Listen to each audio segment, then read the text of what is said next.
ఎవరితోనైనా ఎంతలో ఉండాలో అంతలోనే ఉండు. ఈ లోకం ఎప్పుడూ ఒకరిని ముంచాలని ప్రయత్నిస్తుంది. దాని మాయలో పడి నువ్వు మోసపోకూడదు. వినేవాడు ఉన్నాడు కదా అని ఇతరులు చెప్పిందల్లా నువ్వు చేసుకుంటూ పోతే నీకంటూ నీ గురించి చెప్పుకోవడానికి ఏమీ మిగలదు. నీ కోసం నీవు బ్రతుకుతున్నట్టు కాకుండా వేరే వాళ్ళ కోసం బ్రతికిన వాడివి అవుతావు. Concentrate on your self, not others. If you concentrate on others, you lose yourself and your dignity also. Don't do like that. Always remember, your life is yours, not others. Your life is your parents. They give you whole life for you. కష్టపడి ఎదగాలి. నీకంటూ ఒక ప్రపంచం సృష్టించుకోవాలి. ఆ గొప్ప జీవితం నీ తల్లిదండ్రులకి ఇవ్వాలి. కాలంతో పాటు మనం ముందుకు సాగాలి.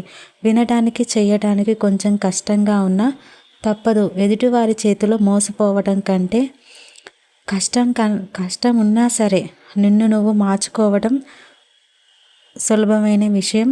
మార్చుకోవడం మంచిది. ఇదే నువ్వు ఈ లోకానికి ఇచ్చే పెద్ద గిఫ్ట్. నిన్ను నువ్వు మంచిగా మార్చుకొని ఒక బొమ్మలాగా అందంగా మార్చుకొని ఒక చిన్న హోల్ అనుకోవాలి. Sorry for background noise video. Thank you for watching.